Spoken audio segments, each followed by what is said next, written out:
Okay, we're live. We'll give people some time to jump on, Sure. and for the recording purposes afterwards, Derek and I are going to talk about some obscure baseball players you might not be familiar with, but they were good. So you've gathered up some cards to show. Yeah, you're probably people probably heard of a lot of these, but I think they're just underappreciated. I think is the best word for them, and Yeah. um, and I think they should just get more hobby love and baseball love and fandom and overall. But I got some few cards here. I got some cards on my Watt list. I have some are a couple of them are more for historical purposes more than greatness. So Yeah. I So what's a Watt list? Did you guys, the did cards I want in my mind, the cards I want, Oh, want list? want list. Oh, I thought you were I heard Watt. I thought it was an acronym that I wasn't No, familiar with. Sorry. a want list. Yeah, so I mean, Derek, I have to say that you are the most knowledgeable baseball person I know. I mean, every once in a while, I'll send you somebody, and you won't know them, and I'm shocked. Somebody I might have just found out about myself. Yeah, I grew up. Baseball was my first love, and I grew up watching baseball. Listened to Ernie Harwell every night, Tiger games, and I watched read baseball book, collected baseball cards, and they did everything baseball. I did other sports too, but I don't watch much football anymore. If you ask me anything about football the last 10 years, I was like, I don't know. I barely watch NBA anymore, but as a kid, I used to watch it all. Yeah, But it just kind of grew and grew and grew. And baseball just has this deep history, a deep uh, part of the American fabric that's just like you're learning things. You just, oh, never heard this guy also. Wow, he's a really significant player or a significant person in American history or what's so forth. And all of a sudden you just feel like you're learning American history and you learn about these old baseball players. And I think other sports, this is so limited. yeah. Well, I mean, no other sport has the true history, the length of history, right, as baseball does. Then it extends to other countries too, like Japan Right. and Venezuela, Cuba, and Mexico. I've learned about players from there. They go, I want to get their cards. This guy from Mexico, does this have any cards? I just learned about a Negro Leaguer today. I've never heard of. Like, does he have any cards and stuff like that?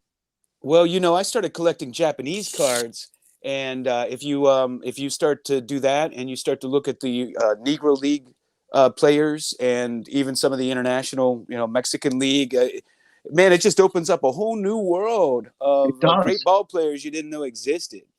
I And know. just because they played in another league doesn't mean that they weren't as good, like in Japan, right?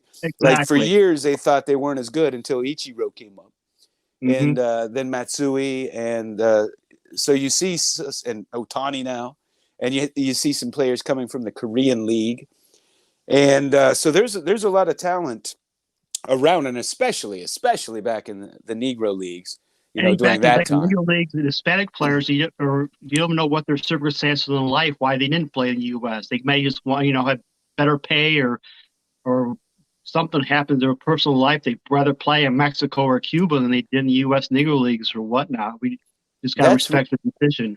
Well, that's right, and there are some players that played in Canadian Football League, and they were from Canada. They didn't want to come and live in the United States, and they like George Reed.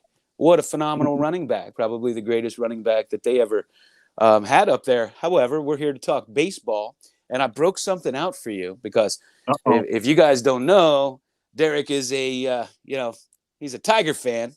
So I broke out this old hat, and you could probably tell us about this era and what this represents. Yes, I think so. It's very old. So this is from what was their inaugural season? 1901, I believe. There you go. So this was their first hat. Obviously not the original, but a replica of their first hat. And man, they had. I mean, you might be familiar with some of the names, but I am not familiar of any of the players that were on that first team. Now they were what? They were a minor league team, right? In the 18, That in the turned into the 1880s, American League. in the 1880s, the old American Association league, the 1880s, the major league back in the day. They were Detroit Wolverines, Yeah. and they were pretty awful at first, and they got good. Then a lot of teams, the owner or something, a lot of teams went to Boston, and then by the time 1887, 1888, or 89, they left, and the American League formed as in the Detroit Tigers started in 1901. Yeah. And well, they left in 1888, I believe. In 1887, they won the World Championship, 10 games Yep, to 5 over St. yep. Louis. They had Charlie Bennett as catcher. They had Sam Thompson was one of that's a Hall of Famer. He was on that team. I think there's another noteworthy player on that team, but they ended up going to Boston, I think, after that season or season after. So Okay. these Bennett was the only one that played all those years. In the first 4 or 5, 6 years of that Wolverine franchise, they were terrible. Hey, JP Wisco, what do you mean Huey Jennings obscure? Come on, man. Hey, Derek, so you mentioned Charles Bennett. I have his card from the Allen and Ginter set. Did you get that one? I know you were looking for that one. Yeah, I do have that one. I've had it for a while. I was And just said that I was about to grab it. yeah, I actually got outbid. I was looking at his 1887 Buckner and Gold coin card. If you're familiar with that set, the Buckner and Gold yeah, coin. yep. Yep. I have the King Kelly from that set. I bid on last week on a Bennett and a Glasscock on that set, and I got outbid. And somebody had a whole bunch on eBay. And Man, I'd love to have those too. I have a Glasscock in my stack here to talk about. I don't have a So Glasscock.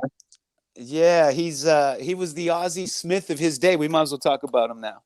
Yep. So yeah, if you look at his stats, I mean, he was like the Ozzie Smith of his day. Now, he's not in the Hall of Fame, is he? No, he's one of like the top players that's not in the Hall of Fame. Like him and Bill Dollar's like top guys that war-wise, non-steroid guys that's not in the Hall of Fame. He needs to be in the Hall of Fame. Jack Glasscock and Bad Bill Dalen too. He should be in the Hall of Fame. He was regarded as one of the best shortstops behind Honus Wagner.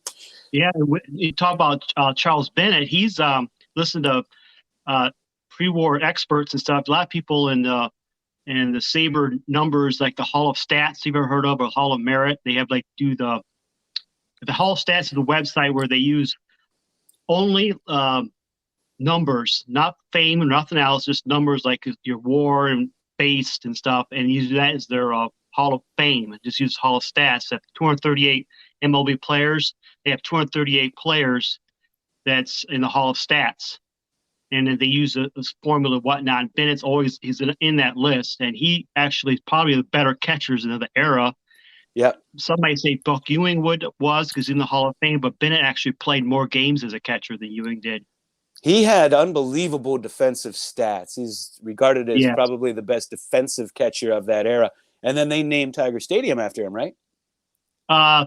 Chaz, wasn't it Bennett Park? They named it Bennett Field was initially named was the park Detroit Tigers played in, and he was such a legend there, and he pitched throughout the opening day pitch for so many years until his death.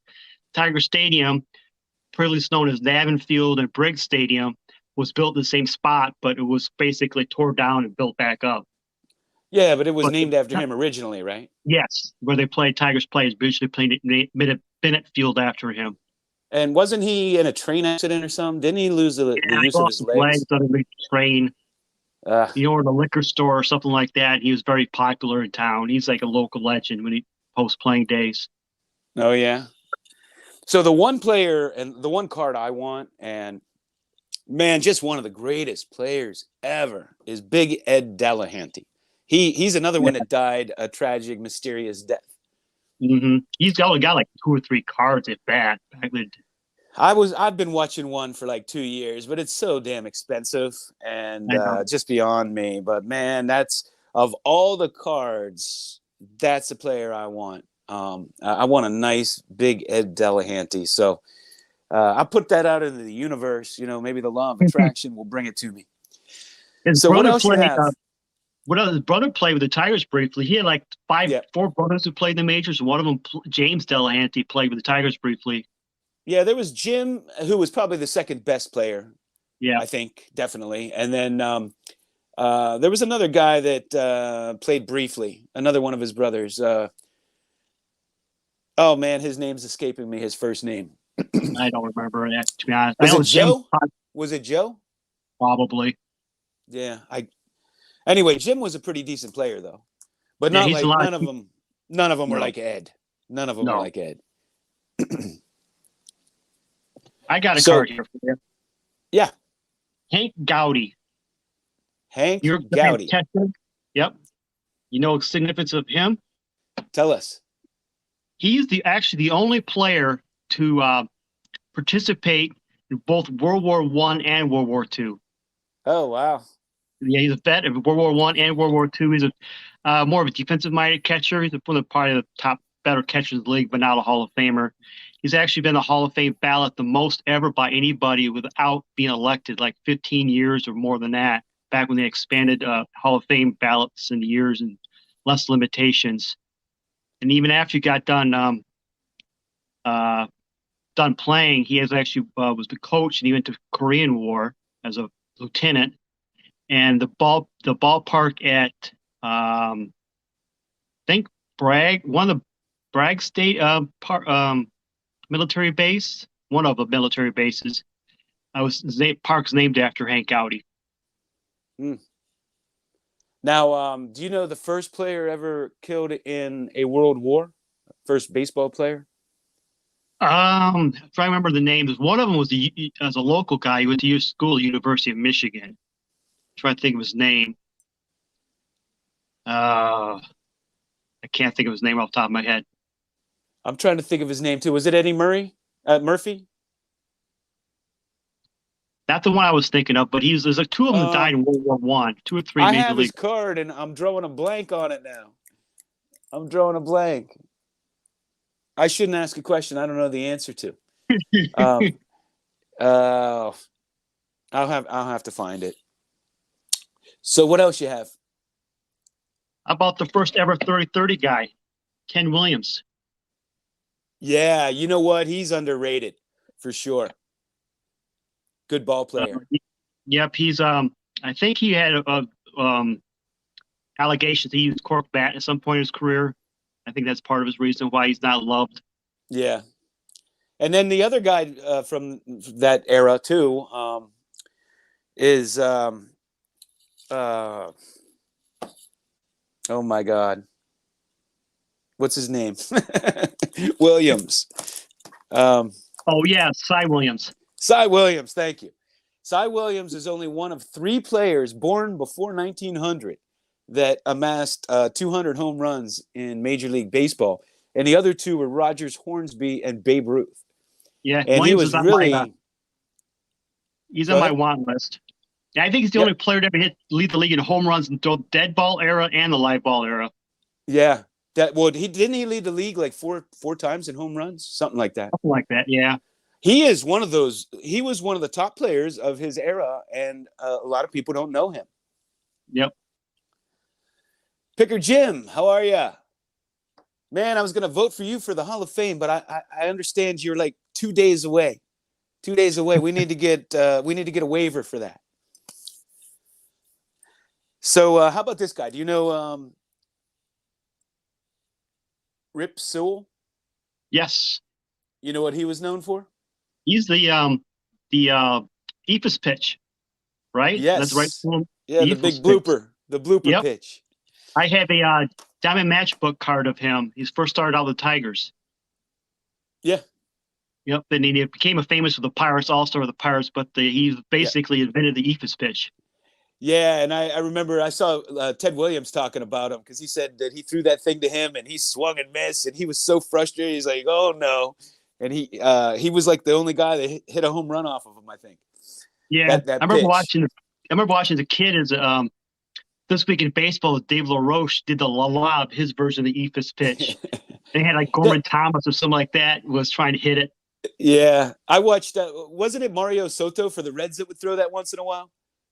Maybe, I don't know.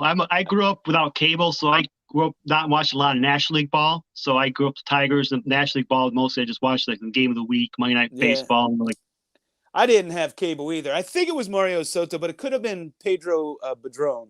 but I think it was Or Mario Bowman? Soto. And Dave Parker was up there, and he threw that ball, that lob, and he winds up and he swings with all his might and totally misses. It was hilarious. How about this guy? I think I introduced you to this guy, Benny Koff. Yeah. Yep. So The high top of the Federal Leagues. yeah, he was a legend and a fan favorite, and he was very boisterous. He was like the Muhammad Ali of baseball. Yep. And he told everybody he was going to make them forget all about Ty Cobb. And he was a real good ball player. He was allegedly involved in some scandal, and he was freed of it, Yeah. It's like exonerated. yeah, he had one like a car repair shop or a car dealership or something rather, and one of his workers stole a car or something rather. And while he was out to dinner with his wife, but he got arrested for it or something, but he was later exonerated. But Mount Kent Commissioner Landers says, you know what, you're part of this. You're a bad guy. You're booted. You can't play Yeah. anymore. Yeah, so one of those players that never was. We never really got to see what he could do, but he's a legend. And this guy, I got my first. I know you just got one of these. I think it's your first. I got my first Z-Nut card because Yep. I'm trying to get a card from every set ever made, and Mhm. it's of Wilbur Cooper. All And I know is Wilbur Cooper could possibly be the best pitcher the Pirates ever had. This was after his playing days. I yeah. have here he is with Pittsburgh. I don't have any Wilbur Cooper cards. I just know him as a Pirate pitcher. That's all. Yep. My first Z-Nut, I'm still waiting to mail. Probably you get it maybe early next week. Z-Nuts, if you don't know, is a minor league set from the teens to the 30s, I believe. I don't know exact years, but they basically produce sets from the Pacific Coast, OPCL, Pacific Coast League. Yeah. There was some And you've talent got in that league, right? yeah, this is like before expansion, before the Western expansion. So this is all the players from out west who are great players who either want to stay home or the MLB didn't discover them, or maybe players like Sam Crawford and Wilbur Cooper played afterwards. I think one of the Black Sox played in the league after he got banned. And Joe DiMaggio, right? Yep, Joe DiMaggio and Ted Williams He both played for the discovered them. San Francisco Seals. Yep, Lefty He has O'Doul started a out. Z-Nut card, doesn't he? I'm not sure. I think Lefty he O'Doul does. started out. Yep. I got a player here who has a Z-Nut card too. I know you like him. You love this set. Wally Berger. Oh yeah. He started in his PCL. He's got a Z-Nut card. And he was in the first Brave All-Star several years. He was the first All-Star game, the first non-Hall of Fame starters. Now, you brought up Lefty O'Doul. Do you think he should be in the Hall of Fame? He has the fourth highest lifetime batting average ever. I don't know. I don't think so, to be honest, because he didn't have a lengthy career as a hitter. He started as a pitcher, and he's been a hitter. He had contributions to the game type deal, maybe, because he's a legend and wherever he was, but I don't think he had a lengthy enough career to have a Hall of Fame in the MLB. Okay. That's my take. Yeah, I don't know. I'm kind of mixed on that. How about this guy, Ezra Sutton? Yeah, he's talked about him a few weeks ago. Hit the First home run ever, right? First home run ever. And this card is the first game card. Well, it's not the first game card. The first game cards I have were issued in 1884. It's the first game card that features players. Yeah, okay. So long before there was Pokemon, there was this 1888 WG1 set. And there's a Connie Mack in here. And really? I was watching it. I almost pulled the trigger 5 times on it. But it was cut and it was taped back together on the back. Like it had Scotch tape on it. And I'm like, I'll hold up for a better copy. But you know what? I may never find that better copy because that set is so rare. Yeah, I've never seen that card set or ever heard that player before. You showed that to me. Yeah, it's a more obscure one. And then this is a guy I always say should be in the Hall of Fame. Bob Carruthers. You know him? Yeah, 19th century player. I don't know Just a lot a about him. great pitcher. I mean, if you look at his stats, he was a dominating pitcher. You don't Yeah, the know thing much about about him? no, not much. I don't study 19th century pitchers so much because Mhm. they pitch like every day, every other day, and their stats and dead ball it gets kind of gets skewed a little bit. So it's hard Yeah, to say. Okay, you know, kind of do the research and see what this guy was above the league average type deal. but you can. I mean, you could kind of tell by the way they dominated other teams, though, or they Yeah. dominated batters. Hmm. They're going to have more wins, and like you said, they pitch every day. Satchel Paige pitched every day. I just saw something on him where he had pitched. He'd pitch both ends of the doubleheader, and then he'd travel and get a couple hours sleep and pitch a complete game again and shut a team out. Yeah, and They don't make them like that anymore. Bob Gibson had more complete games in 1968 than every St. Louis Cardinal pitcher since. Think wow, about that. I believe it. The thing with Satchel Paige and Barstow playing every day, he was the meal ticket. He was the gate guy. So when he went to the whatever town they went to, the fans want to see Satchel Paige. They don't want to see the other starters. So he Yeah. was like had to pitch, so many games because he's the one bringing in the money for the team. Yeah. So for those of you joining us, it's I'm in South Carolina, and we're actually getting an ice storm. And when you get an ice storm in the South, it's like it's like getting 48 inches of snow in New York or Pennsylvania. Everything just shuts down. They shut down ahead of time, and they stay shut down even if it doesn't happen. But we actually have an ice storm, so I'm locked in. I reached out to Derek. And I said, "You want to go live? I'm stuck in, and you know what I like to do when I'm in a rainstorm, right? I like to look at some baseball cards. So I don't know if you're not subscribed to Derek and Hardball Crazy, and you like baseball, you should be. He's like I said at the opening, probably knows more about baseball than anybody I know. Very knowledgeable, and he shows the old vintage cards of the more obscure players a lot of times, and it's a real history lesson every single time. So Derek, thanks for jumping on with me at the last minute. I appreciate No problem. I was just messing around on eBay, not doing anything tonight. it. Um, my college basketball team, alma mater, is playing later tonight, so I'll probably tune them in. So I'll watch them play and then hit to bed after that. Yeah, I had reached out to Derek and I said we should do a show on some obscure baseball players because there are so many. I say it all the time. Like the big cards, everybody goes after. That's what all you see in the magazines and you see everywhere. And there's all these great players and great other cards out there that you can get for a fraction of the price.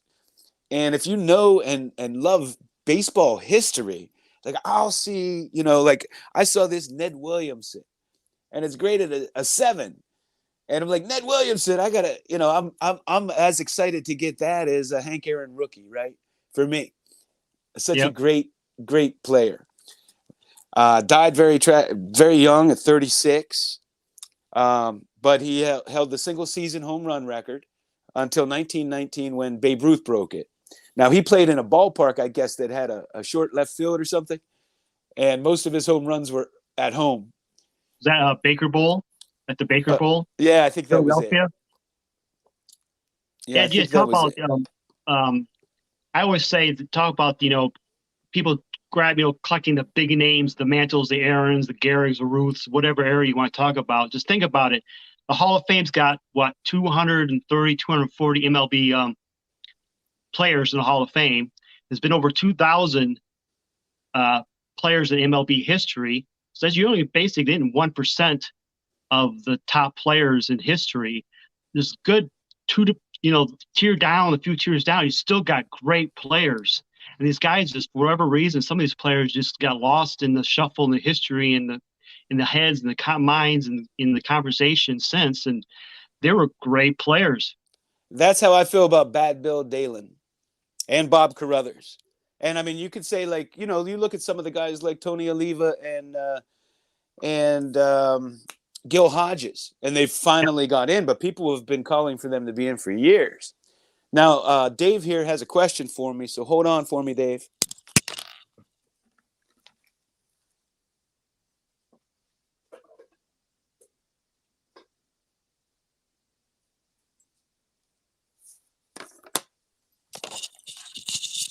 Okay. It's not too often in South Carolina. Oh, sorry.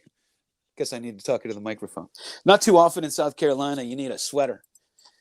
But Dave's asking about if we have any of the Black Swamp Fine. Here is the 3-Finger Brown. One How of the long did you most get that? exciting days of my life when I got this. I do not have any cards in the Black Swamp Find Now, myself. a lot of people don't know that his original nickname was Miner. That was Yeah, I another did not nickname know he that had. till you texted me that one day. Yeah, so a lot of guys would look at Miner and think it was a different player, but that was one of his nicknames. 3-Finger Brown, man, one of the greatest pitchers ever. My Just second, look at that card, though. Black yeah, Swamp Fine. I mean, for one of those E cards, look at the the color beautiful and the corners. red Some color of them just graded pops. 9s and 8s. This is a 7.5, but I just wanted a card from that famous find. I have two collections with those type of collections. I have a Lionel Carter collection, Yeah, and I have one from the Uncle Jimmy collection. yeah. I have some of the Eddie Stanky cards from his Yeah, personal collection, I was looking and at I that, have but Burkett. Who was that player? What was his first name? Jesse, Burkett. Jesse Burkett. I have a what do you call those things that Mike baseball collector always gets signed? The those old Perez man. Steels. No, they had. Man, I'm drawing a blank tonight. It's been a long day. I apologize, but anyway, it came from Stan Musial's personal collection. And Okay, Jesse Burkett doesn't have cards. Like they're impossible to find. And so this was 1950 Callahan. Was it okay, Callahan? Yeah, yeah, Callahan. just hit me. So I have the 50 Callahan. I guess they gave them to Stan Musial at the Baseball Hall of Fame, and it's from his personal collection. So it's kind of neat to have a card from a player's personal collection, especially their own, like Eddie Yeah, Stanky. yeah. One of the big auction houses, I'm trying to think it was Heritage, I think, just this past fall sold a whole bunch of stuff from the Al Kaline collection. I was going through the catalog and see what he had. He had a whole bunch of autographs and cards of his own collection and stuff like that. So I'm kind of hoping that some of that stuff pops on the third market on eBay or wherever I can maybe Yeah, snag this one card from the Al Kaline collection. I'll tell you, you can get some of these for next to nothing.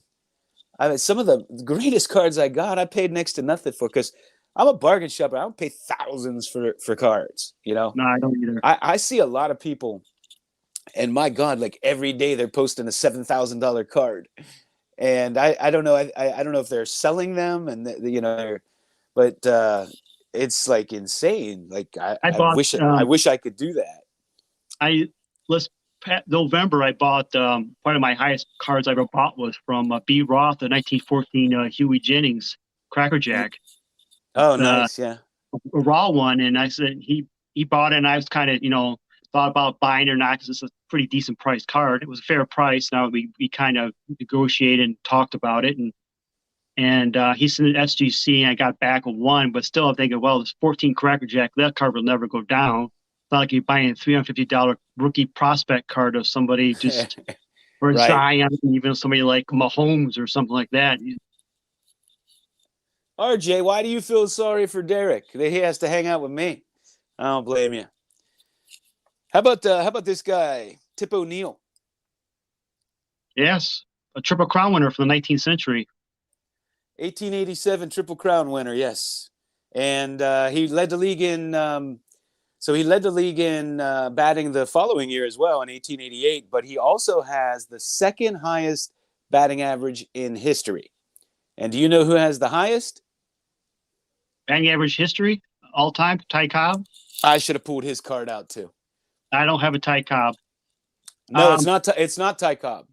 Oh, This guy has a higher batting average than Ty Cobb. okay. So I don't know the who number one batting average of all time is Hugh Duffy. Okay.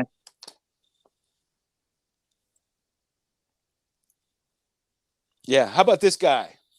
Do you know his nickname? Charles Getson. Do not. They called him Pretzels. Now, there's some debate on whether he was named Pretzels because of his German heritage or if it was because of the pitch he threw. Pretzels. It turned like a pretzel. There's a old I don't know if he played in the Negro Leagues, but there's like a Cuban great pitcher from the 40s and 50s. His last name is Garcia. I try to remember his first name. I think it's Miguel, maybe. And his nickname is El Cocaina, the cocaine, because his pitch was like it was on drugs. It talked a lot and called its Yeah, it's dealer at 6 o'clock in the morning wanting more. stuff like that. Jesse, what's up? How about this guy, Bobby Lowe? Yes. He was the first guy to hit 4 homers a game, I believe, right? Yep. He was a second baseman, and I believe he still has the highest fielding percentage at second base of all time. Yeah, he was the first guy to hit 4 in a game, and then I think he only hit like 5 his whole career. Something crazy. He hit 4 in one game, but had very few for the rest of his life. Yeah, I have a little PC of getting their 400 homer guys, collect all those players, and I got most of them back to like Lou Gehrig. I don't have a hit card of him, but seeing his name on that list, how I knew him. Now, did you ever hear of Kurt Roberts? Oh yeah, the first black Pittsburgh Pirate. With the yes, color he was. Yes, he was. I have a 54 Dandy of him. Oh, do you? I didn't know he was in that set. Yeah, he's kind of beat up shape, but I do have a Kurt Roberts. Oh, man, I didn't know he was in that set. I'm going to have to go get that. Quick here. So what's up, guys? Most were inside the Parkers in the early days. Oh, yeah, nice. Damn it, now I got to go get that one. I'm sorry. Mine's got a big crease in the back, so it's not the best shape because Dan D's are pretty tough to find in real nice shape. Dan D's are like impossible to find in top condition. I mean, they were in potato chips, for God's sakes. Mid-50s food issues. Between that and the Wilson meats and others, they're really tough to find. I have a Glendale meats of Harvey Keene. I got a huge crease right through it, but it looks really nice, though. Yeah. Well, I mean, I think everybody's gone a little overboard with condition and the price differential. It's just with this grading thing, it's just gotten insane. And I don't care. Like, I have a nice looking copy of a card. That's awesome. Like if I had the Black Swamp Find in a 3, I'd be just as happy as the 7.5. But like this, I'm showing this card here, and you don't even see the crease, but it looks real nice. Right. And a lot of times, there's a little surface wrinkle on the back, or there's just a little surface wrinkle that you have to kind of angle the card, and the light hits it, and that's the only time you see it. It really doesn't take away from the look. Well, the old cards, tobacco cards, you get paper loss, like a white paper loss on the white border. You don't even see the paper loss until you look at it. Like the 68 tops. If that thing has soft corners, you can't even really tell. It still looks like a great card. I love that set for that reason. That's probably the one set, the highest set where condition, it looks good even in a little lower grade. But I have to say, with all the craziness that's going on in the hobby now, that, man, it's just a good time. Like, I hope we get back to collecting cards and stop, the investment craze and, critiquing what the holder looks like and all that. It's just insane to me. It's just, I just hope we get back to normal and the love of cards. And I hope I think the collectors, they love the game before they love the cards too. I hope that people are coming in the right thing, whatever sport you like, whether it's, baseball, basketball, football, hockey, golf, tennis, boxing, whatever the soccer, whatever the sport you like, you love the game before you love the cards. Yeah. And you have in your history, you love the history, you learn about that's how I learn about some of these players. I look at learn about a player, like, for instance, you ever heard of Harlan Cliff? Oh yeah. I've heard the name. Yeah. I just learned of him this past summer. Was he the basketball player? Was he a basketball player? No, baseball player. Oh, no, that's not who I'm thinking of then. Go ahead. Harlan Cliff. He was top third basemen in the league in the 30s. So this past summer, I was looking at Rafael Devers' baseball reference page and looking at his player comps, and the comp through his age closest is Harlan Cliff. Like, who in the heck is this guy? Yeah. So I looked him up, and he was old St. Louis Brown and I think Philadelphia A third baseman. He was one of the first power hitting third basemen out there. And he's got one of the worst nicknames in baseball history. They called him Darky because a teammate of him, I guess, thought his name was Harlem, which is a black neighborhood in New York. So they called him Darky, which is a terrible nickname. And so Harlan Clift was the first power hitting third baseman, because back then, like the Stan Hacks and the Pie Trainers are more of a fielding first third baseman, and Clift was one of the first power hitters at third base. Yeah, that's interesting.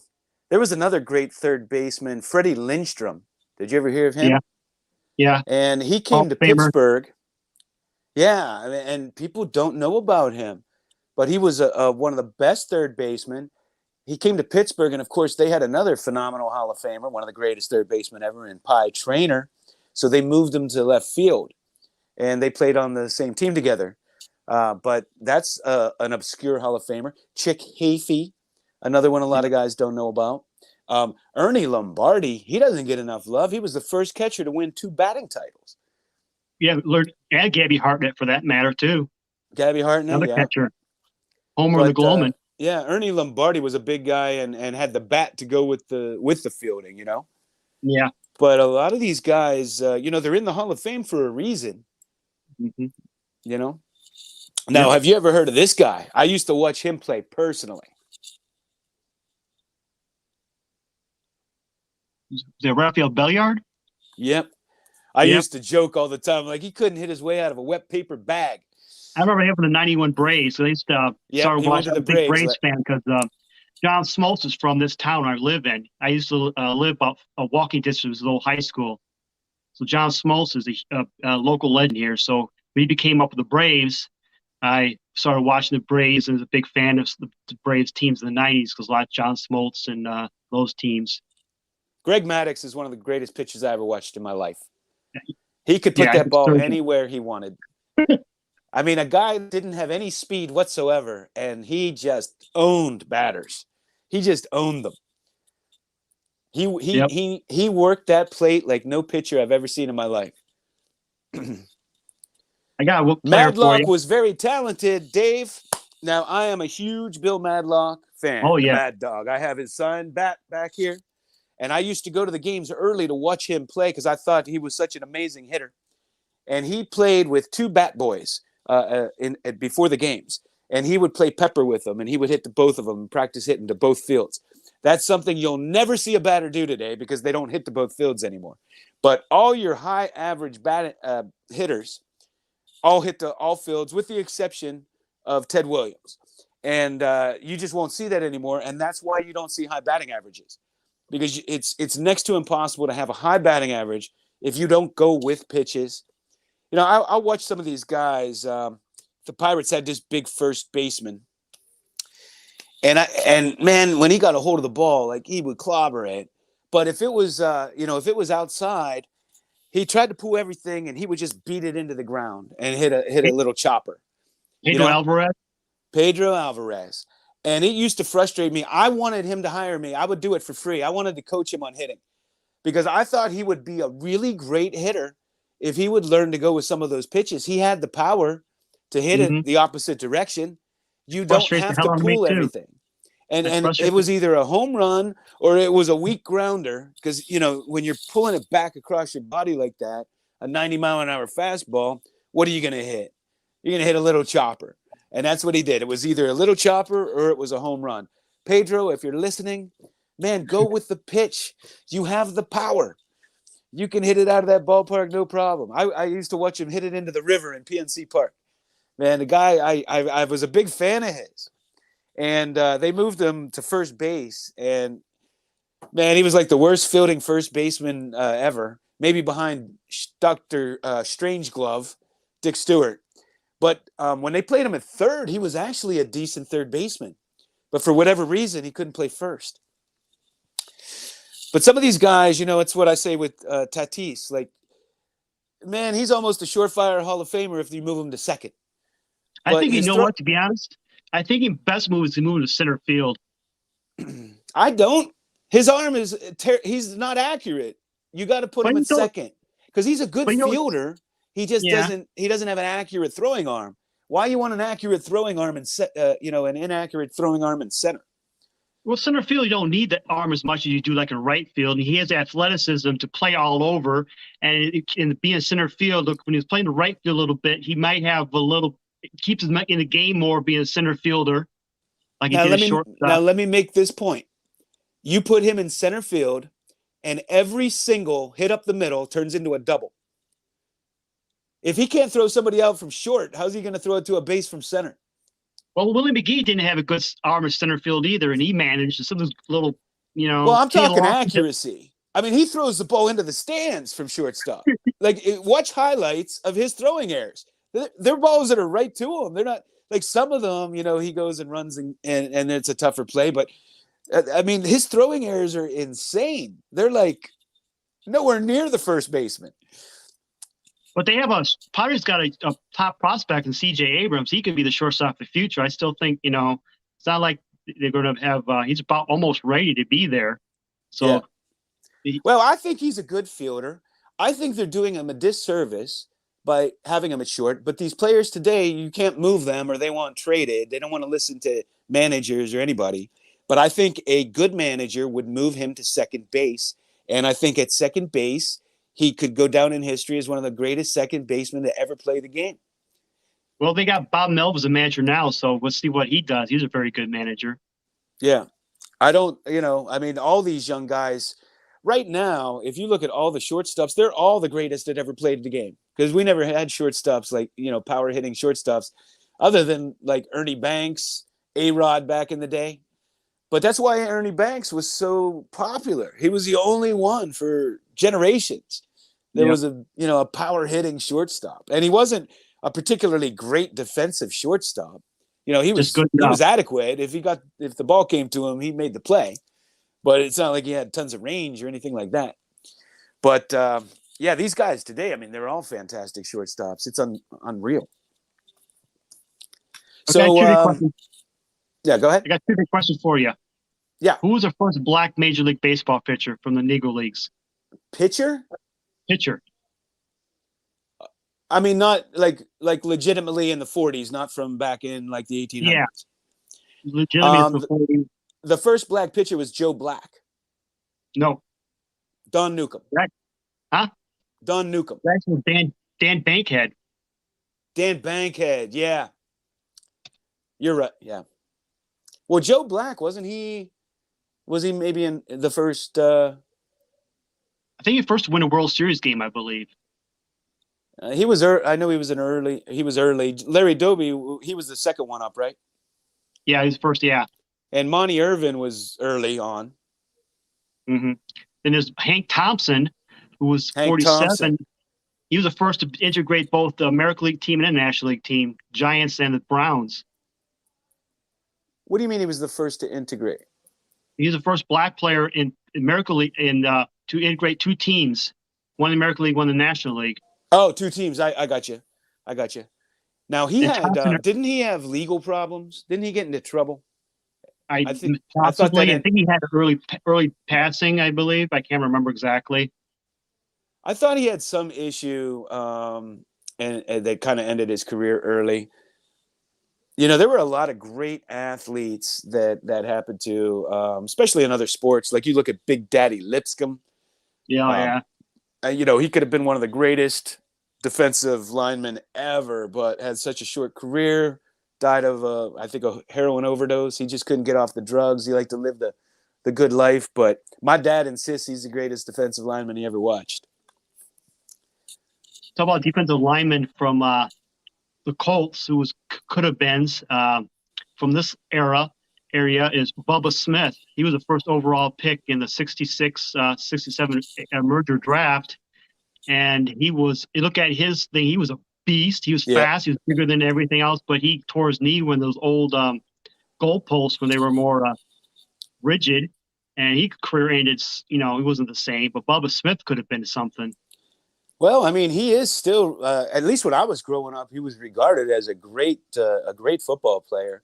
Of course, Yeah, he he. became more known for being Hightower in Police Academy. Yep, yep. And he did the Middle Light commercials. He did those too a lot. Middle Light But commercials. his 72 Pro Action card is still one of the coolest cards in the hobby.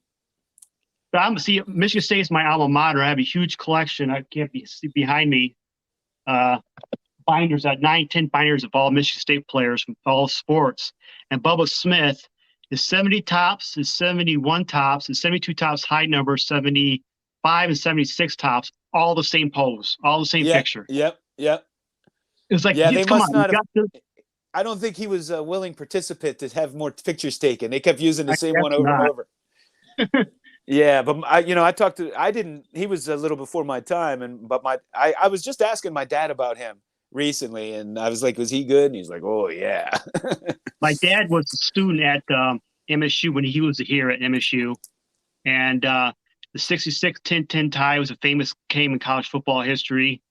Notre Dame number one, Michigan State number two, and played here in East Lansing. Whoever won that game was going to win the national championship. State had a 10-3 lead, and Notre Dame came back at 10-10. The last like 7-8 minutes of the game, uh, Notre Dame's Eric Parsegan says, we're just going to round out the clock because we're number one already. We got to play USC, who's a terrible team next week. We're going to blow them out. We're going to be number one in the year. So Michigan State's got to beat us. So he just ran out the clock for the last fourth quarter and it just ended up being a 10-10 tie. Yeah. And So, do you know how the Hail Mary got named? do not. You do not.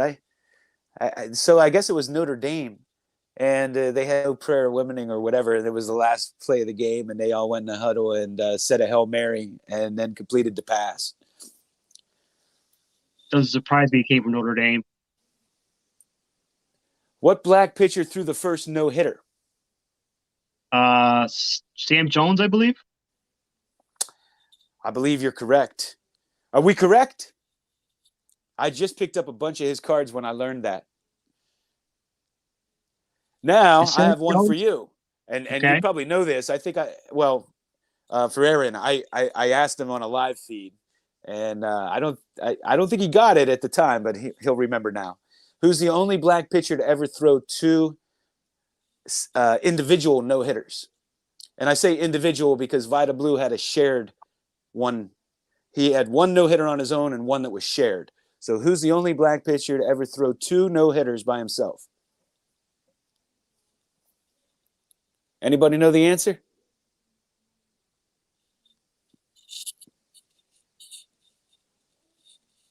I'm stumped. It's Don Wilson. Oh, yes. Don Wilson. He's another one of those great pitchers that you don't hear people talk about. Yeah, he passed away early in his career, too. Yeah. Some of these guys, it's a shame.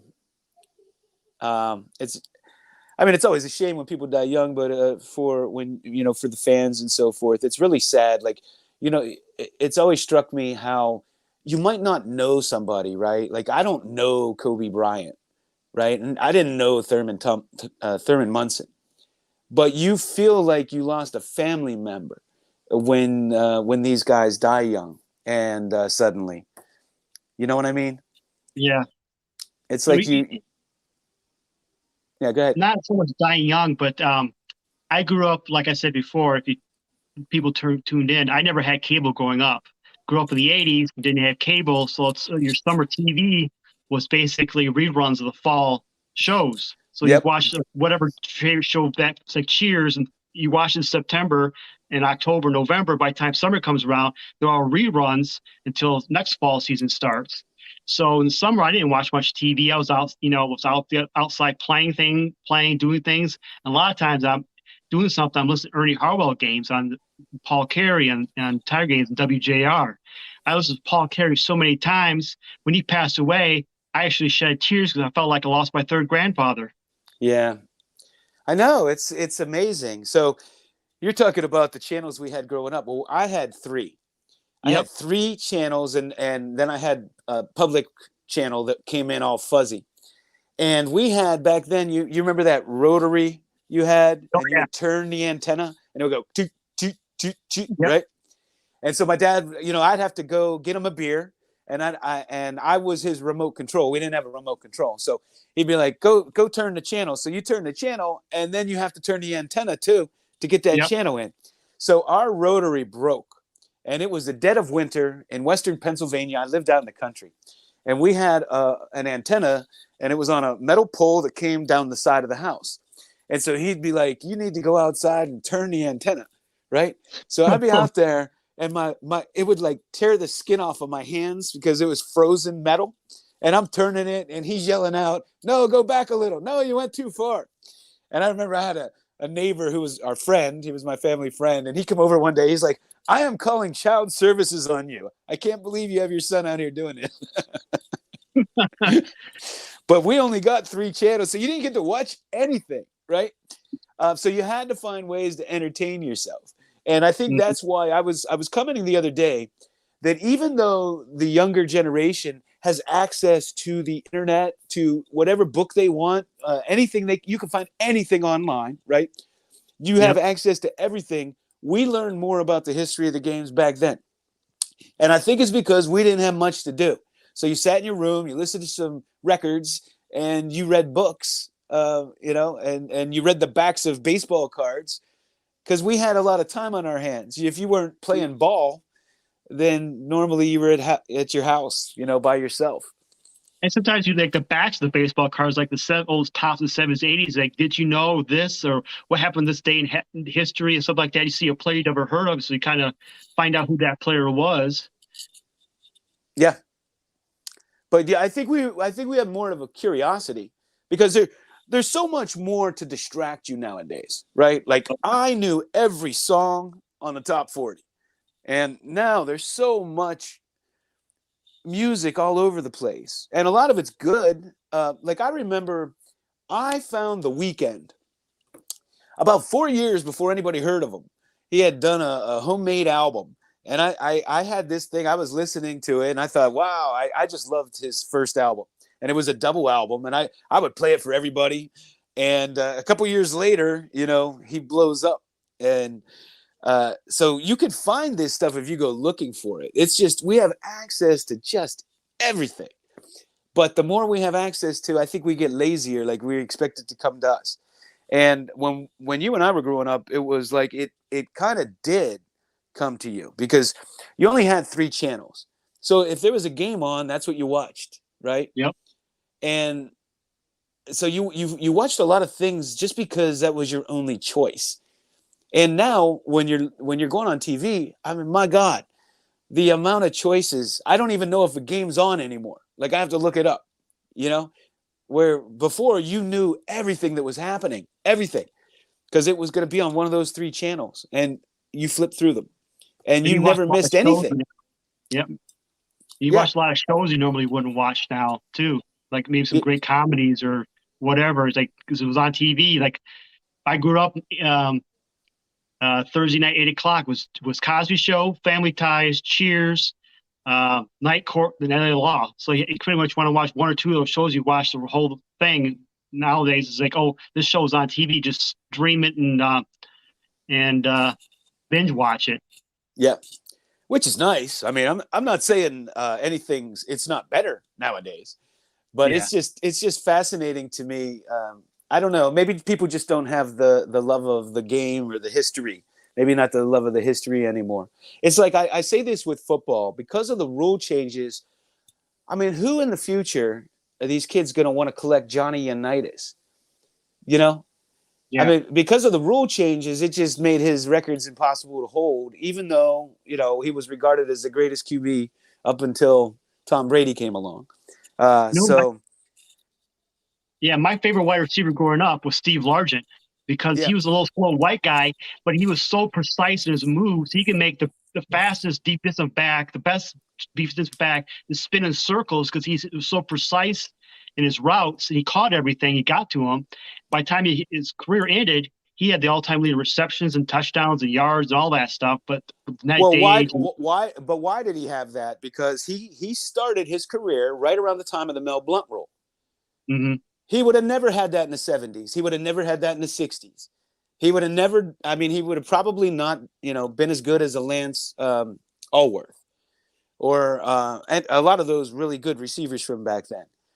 But when they implemented the Mel Blount rule, it just opened everything up, man.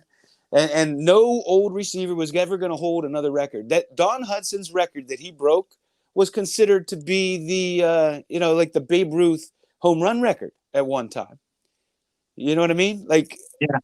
and So I started watching Johnny football. Unitas's 47 straight games with a touchdown pass was considered to be like Joe DiMaggio's hitting streak. Hmm. But when you change the rules and when you add games, right? Like Don Hudson played in 10, 9, 11 game seasons, right? And then Yep. they had the 14 game seasons, and then they moved it to 16. Well, they had 12 games, I think, in the early days of Jim Brown. If you want to talk about his record, I think it was the early 60s, they went to the 14 games. And then you want to talk about O.J. Simpson rushing for 2,000 yards in a 14 game season. Like nowadays, everybody should do it in a 17 game season.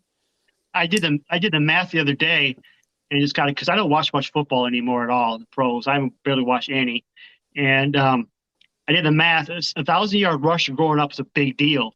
1,000-yard receiver is a big deal. With a 17 game schedule, it takes 55 yards per game just to attain that.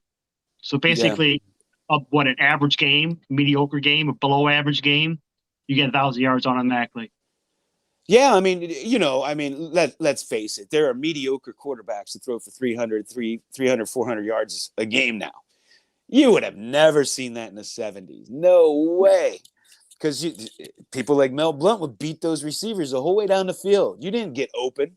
You had to fight for every inch. It's just a different game. And that's one of the things I love about baseball is it's changed the least, I think. Yeah. So the history of the game, even though the game has changed itself, and we care about trajectory, and we'll never have another 300 game winner and stuff like that.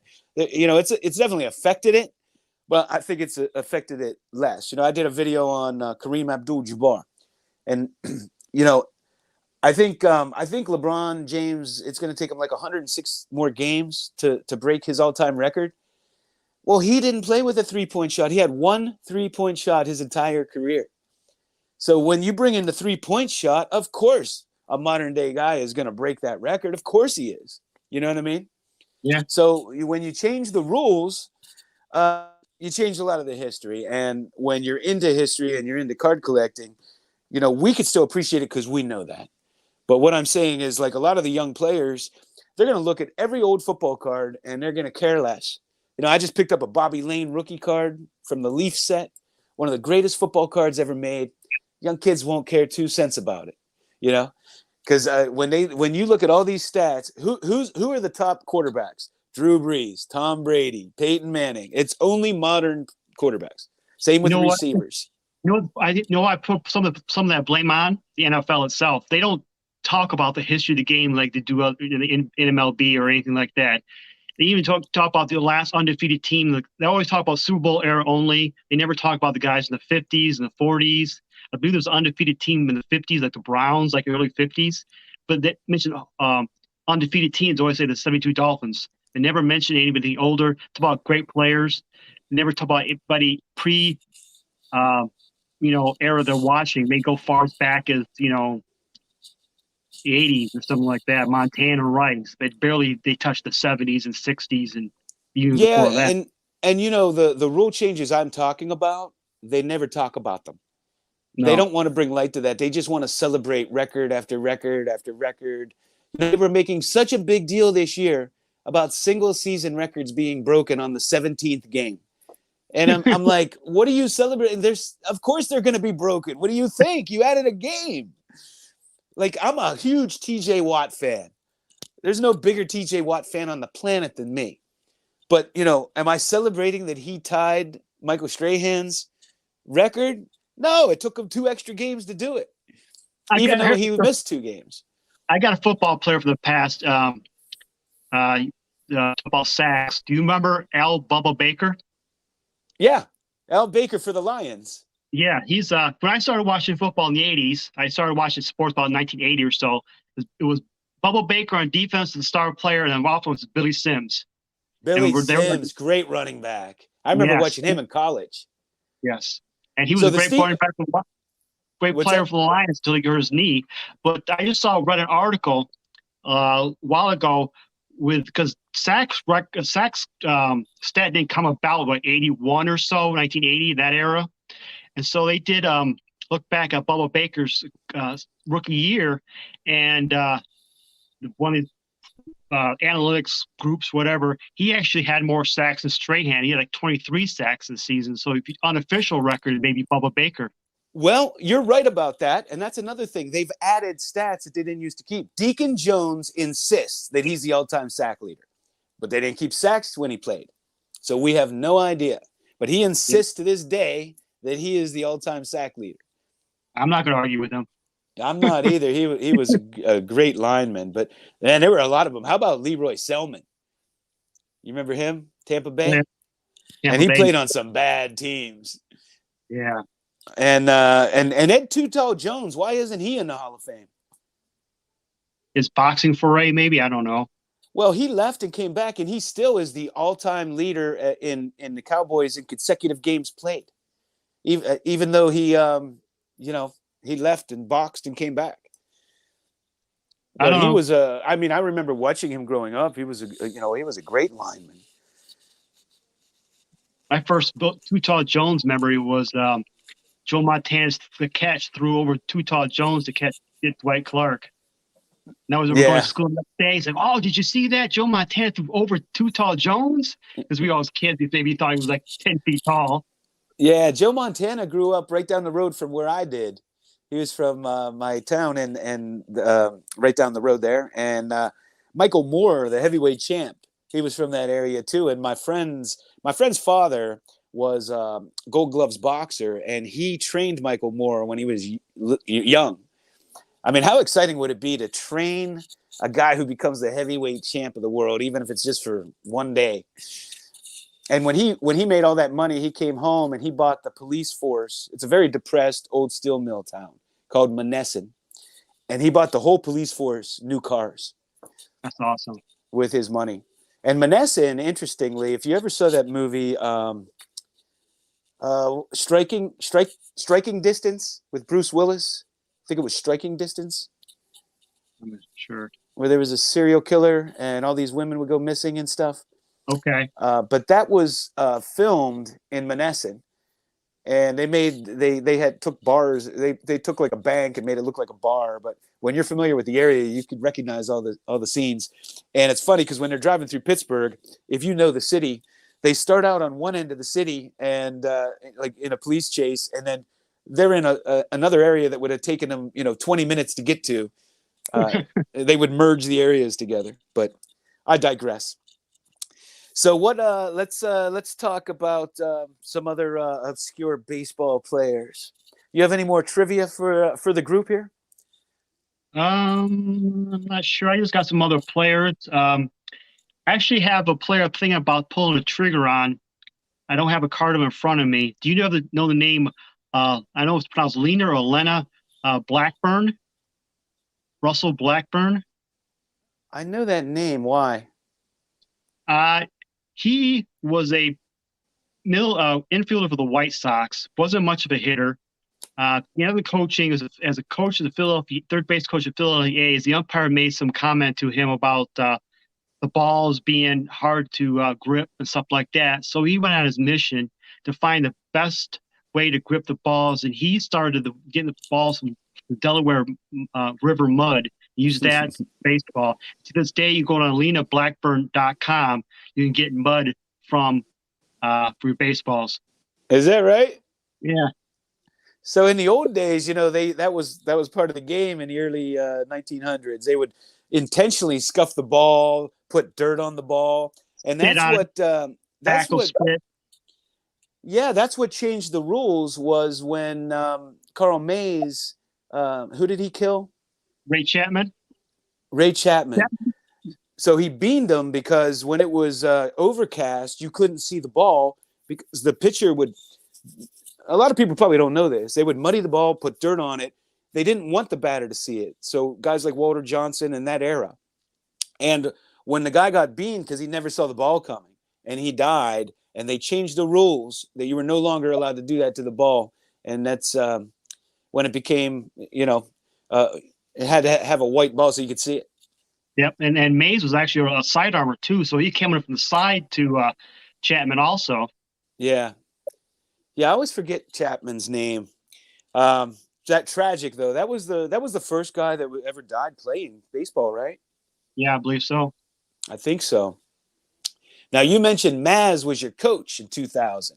So Maz, lived in my hometown, and I was friends with George Blanda's brother. I used to golf with him all the time and go drink with him, and he was good friends with Mazeroski. And so I've played golf with Maz. I've been to happy hour with Maz, and real treat. And in my opinion, the greatest defensive second baseman that ever played the game. And he holds the all-time record for most times leading assists at second. I think he had nine times he led in assists at second base. Was he like really known for having a quick transfer to second base and the ball come out of his glove real fast? Yeah, I mean, there's very little film on him, but if you watch him, he's smooth. And I don't know, all the old timers will tell you if they had web gems back then, if they had ESPN, that he would have been on every night.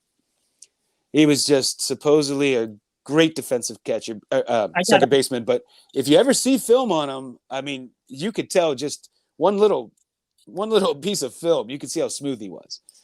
I got a player for you about great defensive players who I think is way overlooked, way forgotten. I think he should be more remembered. Is Vic Power. Yeah, I agree with you. Gold Glove Underrated player. year. He was like the first baseman. He actually used one hand, like we see today, as a commonplace. Yeah. And he was thought to be flamboyant. He actually started out in the New York Yankees system, but the Yankees didn't want to use their first black player or Afro-black Cuban to be flamboyant for the more of business-like Yankees. So they shipped him. Yeah, you had that back in the day, Yeah, so they got Elson Howard to do it, and Vic Power was dating a white woman at the time, and he has one of my favorite quotes of all time is when he was down south. He went to a diner, and the waitress says, "Excuse me, sir, we do not serve Negroes here." And he says with a blank face, "That's okay, I don't want to eat Negroes." Good one. So who was the last two Power spitballers? I know Burley Grimes was the last legal spitballer. Who's the other one? What was the question? Who was the last two spitballers? I know Burley Grimes is regarded as the last legal spitballer. I'm I not don't sure know who would the second one be.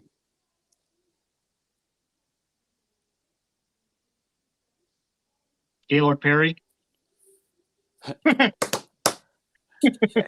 His brother Joe with the emery board. That's Necro. So all right, I got to get to. Well, that might be a trick question. It is Gaylord Perry, I'll bet. Okay, so I have to get back to a question. Talking about baseball camp and Maz, I went to Steve Blass's baseball camp, and that was a blast and one of the highlights of my life. And I got hitting lessons in Three Rivers Stadium from my idol at the time, Willie Stargell. And still to this day, one of the greatest experiences of my life. Elroy Face. Now, what record does? Well, he's second. He's second on an all-time list. Do you know what that is, Derek? Consecutive wins, right? Consecutive wins. That's right, behind Carl Hubble. I think he had 23 or 20, 22, I think.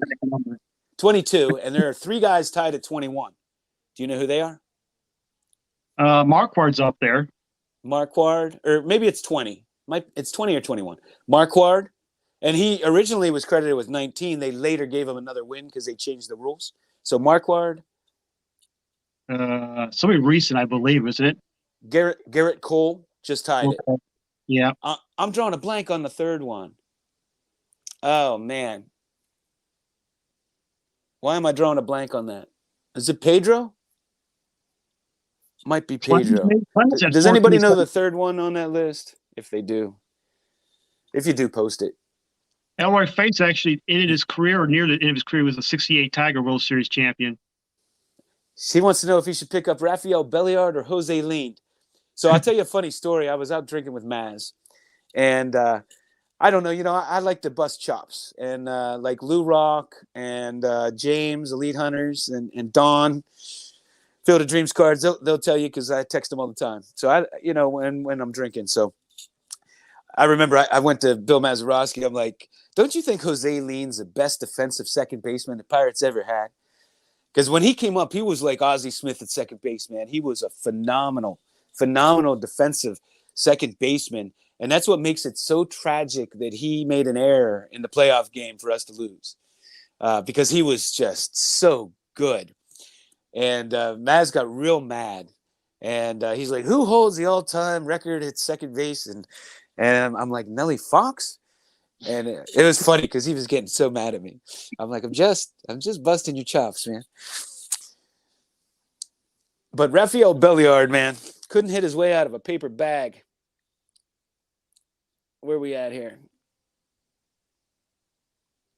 Oh, yeah. Rodriguez. Yes. Did you watch him? He played for your Tigers. He was just before me. I started watching. He's already finished his career with the Yankees and the White Sox. But he's known to have one of the greatest arms ever at third base. He had a cannon for an arm. He would Gold Glove after the ended Brooks Robinson Gold Glove streak. He couldn't hit very well either. Yeah, that's what he said. Let me ask you this question. Who's the best defensive third baseman you ever personally watched? Me? Yeah. To be honest, I think the best third baseman I ever watched was Mike Schmidt. Because defensive? Yeah. But to be honest, defensive right now, Matt Chapman impresses me all the time. And Arenado, those two guys impress me all the time. Yeah, so the best third baseman now I was a little Brooks Robinson was just before my time. Yeah, like he was playing, he was at the end of his career when I was watching baseball, but I never saw any of his games. And he was gone by the 79 series, so I got to watch Doug DeCinces. I didn't get to watch Brooks Robinson. But the best defensive third baseman I ever personally watched was Craig Nettles. I just thought he was an incredible defensive third baseman. He was in the end of a career when I started watching, so. He was, and he's somebody you don't hear a lot of people talk about, although, back in the day, you remember his 81 Fleer error card where it said Craig instead of Greg. Fun fact, my brother was named after Craig Nettles. Is that right? Spelled differently. Yeah, but spelled differently, but he was named after Greg Nettles. Yeah. Well, his name's Greg, right? But the way it's spelled, everybody calls him Craig. Yeah, because it's spelled it's Greg, right? Yeah, it's Greg. But it's spelled like Craig. I don't know. It's confusing. And then so how Willie Randolph and the other Reynolds, Craig Reynolds. So Craig Reynolds and Willie Randolph came up in the Pirates farm system. And Willie Randolph was the shortstop, and Craig Reynolds was the second baseman. So the Pirates swapped them in the minors, and they put Willie Randolph at second, Craig Nettles at short, then traded them both, and they both became, pillars at their positions for a very long time. And they were both good players. Craig Reynolds was a good shortstop. Yeah. Do you remember Tommy Herr? Oh, he was a good player. Second baseman, the Cardinals. Man, he used to kill the Pirates. I mean, every time he came to Pittsburgh, he was 2 for 4, 3 for 4. He killed us. One year, I think it was maybe the 85 season when they went to the World Series. One year, he had over 100 RBIs with less than 10 home runs. I always thought that was a great, think of a good player he was. He was able to knock in runs, be a productive player without having to hit home runs. That is an incredible stat. Don't you think?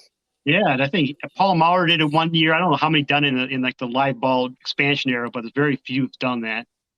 Yeah. So do you think we'll ever see a 300-game winner again? I doubt it. I doubt it, too. Brooks Robbie. I'm just looking through these. Scott Rowland, good defensive third baseman. There were a ton of good defensive third basemen. I mean, you could make the argument that Mike Schmidt was the greatest third baseman ever. Although, I mean, all around.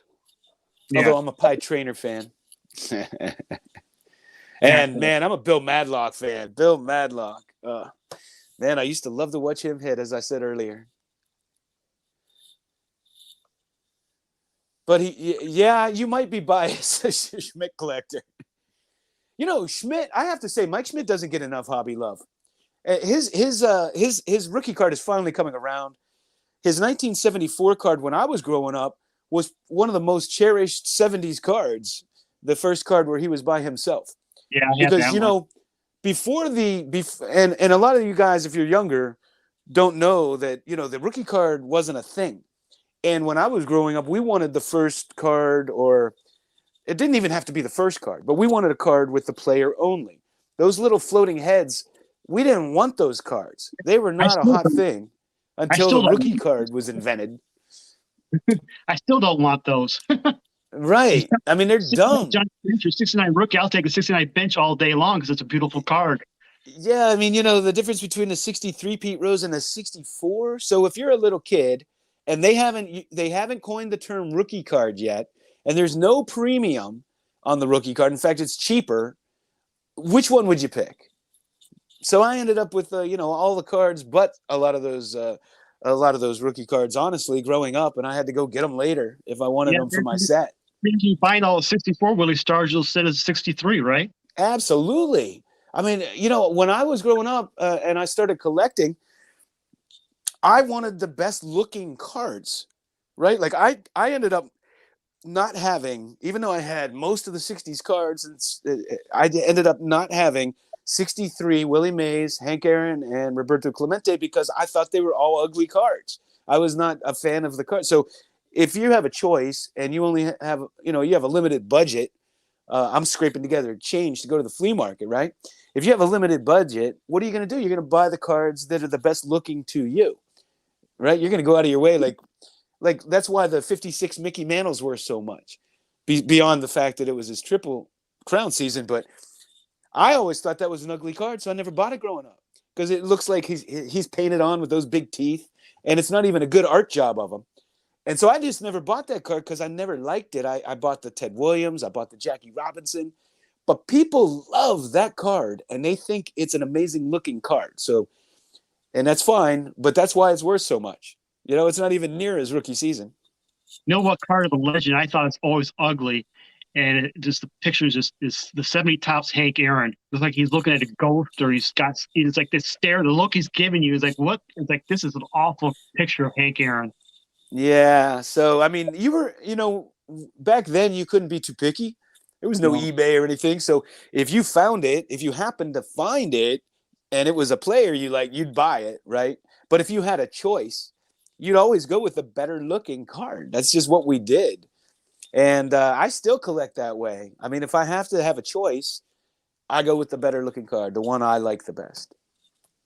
Now, you know, most collectors have something like either a pet peeve or something they prefer over others. Like some people like the sharp corners, some people like centering, some people like the image. What's the first thing you look for when you choose a card?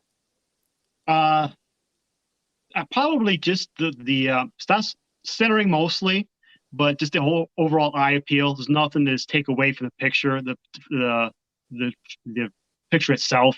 It's Yeah. like I look at it as, oh, this is a nice looking card. I can handle a little round corner, but if it's got something in the picture, if it's a little bit off center, like if it's egregious, no, I can't do that.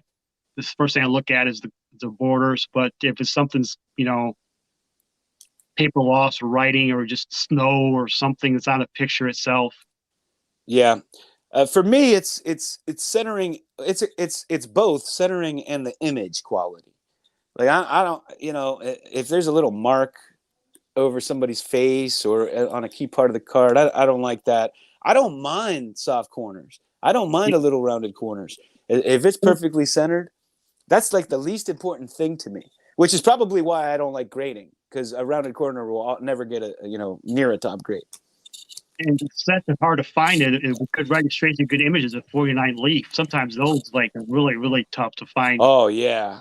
But the funny thing is I'll see like these old cards graded a 7 or a 7.5, and the image is awful, or they're way off center. They're sharp, the corners are sharp, but it's like, even though that's a 7 or a 7.5, I have 3s and 4s that I would much prefer to have. And Yeah, I thought, this is why I don't like care for grading too much, because a lot of my best looking cards aren't necessarily high grade. And so it just doesn't make sense in my mind. You know what I mean? yeah, especially when you get pre-war cards, a one is definitely not a one throughout the thing. One could be just a Yeah. terrible centering and a huge crease. Another one could be just a total beater. You don't know what the one is. Yeah, I mean, I Sometimes don't want a 1 in this card. Like, no. I wouldn't want that. But, the old ones, I mean, I say it all the time. I mean, those cards, T206s and those old candy cards, they didn't come out of the package a 10. They didn't come out of the package, in most cases, a 7, you know? And then they were handled by little kids all those years. And Yep. so And it's then, just not fair to give them the same kind of grading scale. It's like I have that candy wrapper, and you had to tear at least a little piece of the wrapper to get the candy out. So and they're super rare. It's like one of the rarest things on the planet, and they'll never get higher than a 1.5, because they're all going to have. You had to tear them to get the candy out. yeah, the Jimmy Fox you showed a while back. Yeah. Oh, we got Liam here. My dad says the same thing. Nettles was the best. There you go. I knew I liked your family. Liam, his family's awesome. And I'm coming down there. I'm going to put you through some baseball training drills when I'm in your area visiting my aunt.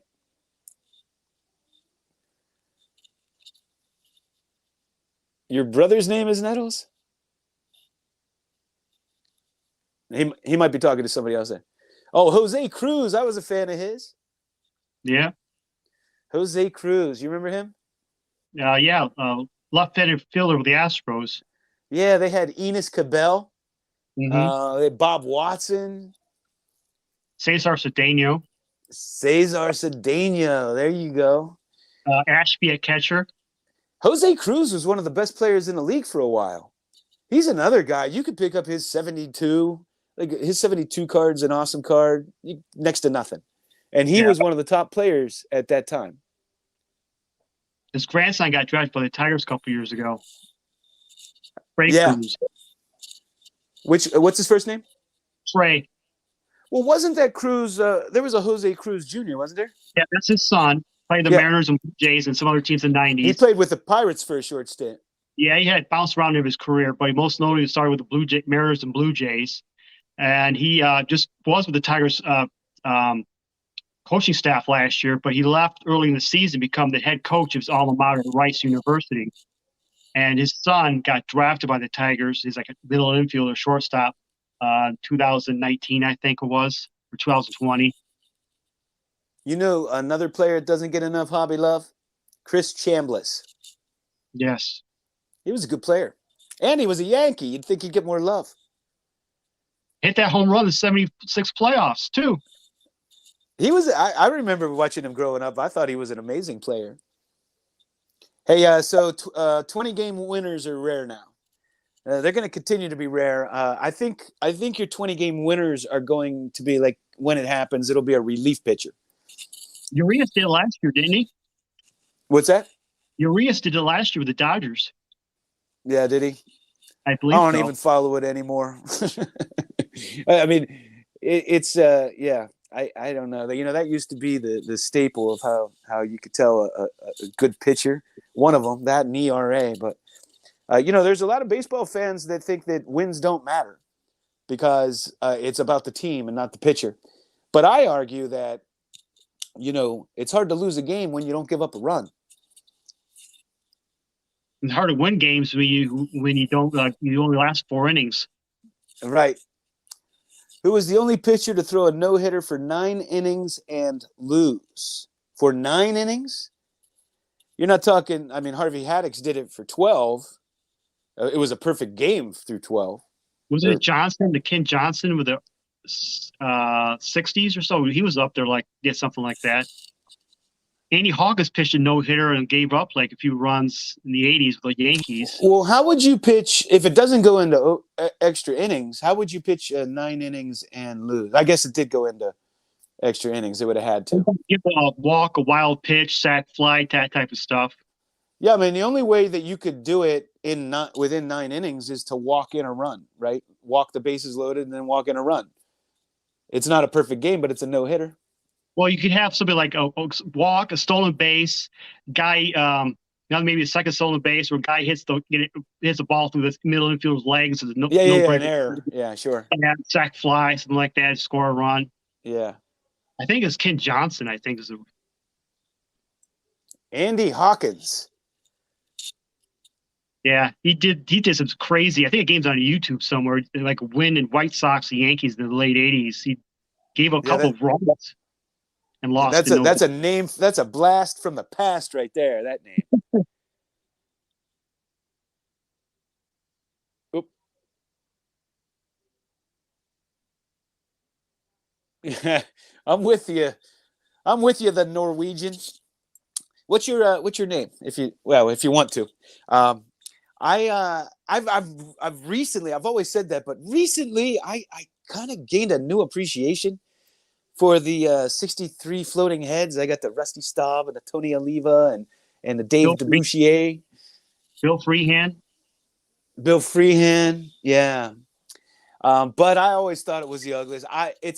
So from 1954 through the 90s, the only rookie card I don't have is Pete Rose, because I always hated the card. I have every other one. Bob Gibson, Hank Aaron, Clemente, you name it. From 54 on, I have every one but Pete Rose. I needed the last three I needed were the Hank Aaron rookie, the that one, and the Bob Gibson rookie. And right before the boom, I had just picked up the Aaron rookie and the Bob Gibson rookie. So I got lucky.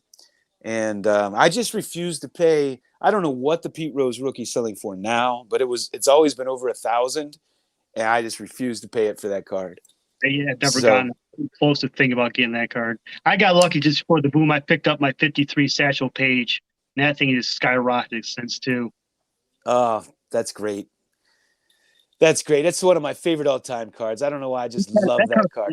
Yeah, that card's a beautiful card. Don Mossy, the best ears in all of baseball. Well, no, you know what? Whammy Douglas, I think, has him beat. Anybody know Whammy Douglas? Look up his 1958 Topps card. Hilarious. I think Thurman Munson's second-year card sells for more than... Yeah, I mean, it's a much better card. No doubt. I don't get ramped up in the rookie thing. Somebody made that up, and, that's the thing about collecting. You don't have to play those games if that's not what you want to collect. If that's not the way you want to collect, do you? Exactly. I absolutely always hated as a kid those dual rookie cards. So the 74 Mike Schmidt, to me, that's his rookie cards. That's his first solo card. Yeah. I have two of the 64 roses. I got one in a 6 that looks like a 9. I was in Manhattan. I was visiting somebody, and I put on Facebook, does anybody know a card shop in New York City? And somebody responded and put me in touch with Brogandi Coins and Cards. And so I stumbled in there, and then he had me on his YouTube channel, and I bought some cards from him. I got a Bobby Jones rookie card. I got a 1965 Willie Stargell in a SGC 8. And I got that 64 Pete Rose in a 6. It is just perfectly centered, sharp corners. I mean, this thing is, it looks a little undergraded to me, but just a beautiful example of the card. And I already had a 4, and I intended to sell the 4 to make up for it, but I can't part with it. I kept them both. When you say Bobby Jones, man Reese, when you say Bobby Jones, you're talking about the basketball player or the old golfer? Bobby Jones. Yeah, Bobby Jones. The golfer, man. Okay, I think the 76er, he's a Hall of Famer now, so I don't know if you maybe talk about him. Yeah. I love my old vintage basketball cards. I'm real into vintage basketball cards. Great cards back in the day. Well, they were artistic. They're just so cool looking. You know, I just love them. And I was a big Dr. J fan. So my man Reese is in the house. We got to do a shout out to Richie Ashburn. Reese, did you get anything new? Put in the post. Get anything new lately? He usually texts me, but I don't know. He might have got a new Puddinhead Jones. You know him? He was supposedly a really great defensive third baseman. You know him? I've heard of us. I heard the name before. I don't know much about him. How about Granny Hamner? Oh yes. Who was the first 300 game winner, Pud Galvin or Kid Nichols? I do not have either of those players, and man, would I love to. And that is a really good question because, man, it could be either of them. I'm going to go with Pud Galvin. I go with Pud too. We'll see if we're right. 73 tops Reggie Jackson looks like. Everybody busts on that 73 Reggie Jackson. I love it because, almost every Reggie Jackson card is that same pose of him hitting a home run, especially late in the 70s and early 80s. And that's a unique pose. He's throwing from the outfield. And that's why I love that card. But everybody busts on that. The most is I don't know what year it is, but those tops glossy send-in cards. You get the as the border full colored card is the back is just the cards are the basic is the full image at the front of the card in the 80s. Glossy? Yeah, there's send-in cards. You bail back in the 80s, you send in so many things, you get like a 50 card, 60 card set. Did from like 82 through like 90 or so. Man, I'm drawing a blank. Yeah, I'll grab you one. I'll probably know it when I see it. Oh, yeah, you will.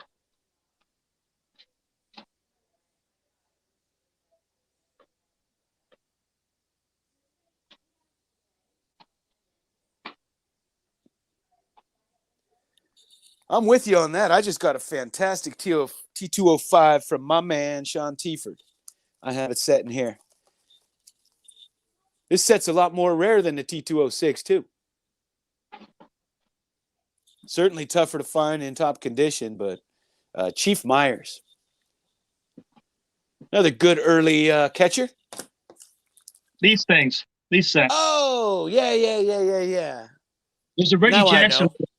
There's a Reggie Jackson one from the mid-80s with the California Angels. He's like getting out of the dugout. That image always reminds me of the scene from Naked Gun. Yeah. You know what? I didn't know those were send-ins. I have some, but I never got any directly. I have that Bonds. Yeah, I didn't realize they were send-ins. Or maybe I just forgot. He was sending for the set or something. I can't remember exactly what it was. I think I did it 1 year. Yeah, I'm with you there. Mike Schmidt, I remember I remember going to a ball game, and he murdered the Pirates. He hit 2 home runs, and I don't think either one of them was higher than 10 feet off the ground the whole way. They were just line drives over the wall.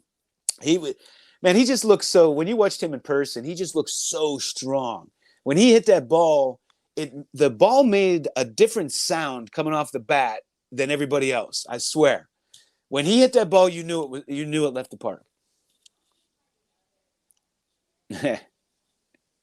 Oh, J.R. Richards. Yeah, he was man, could he throw the heat. He would have been he could have been one of the greatest, no doubt. What do you have, a blood disorder?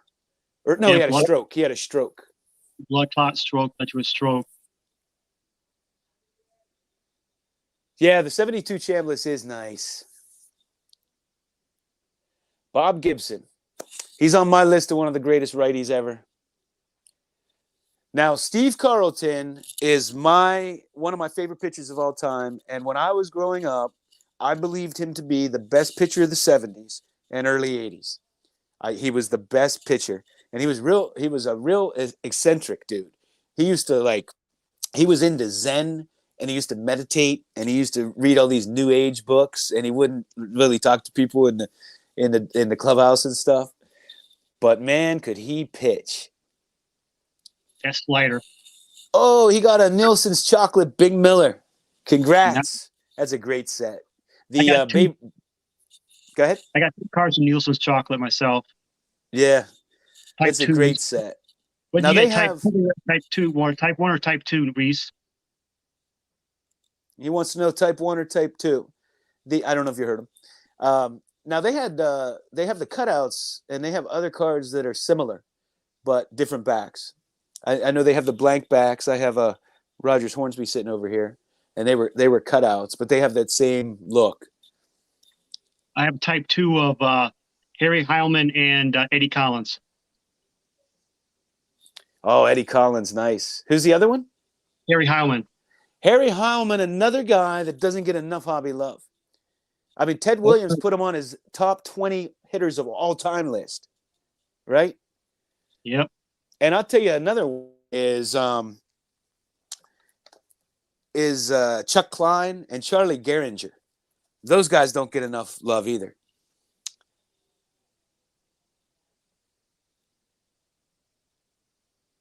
All right.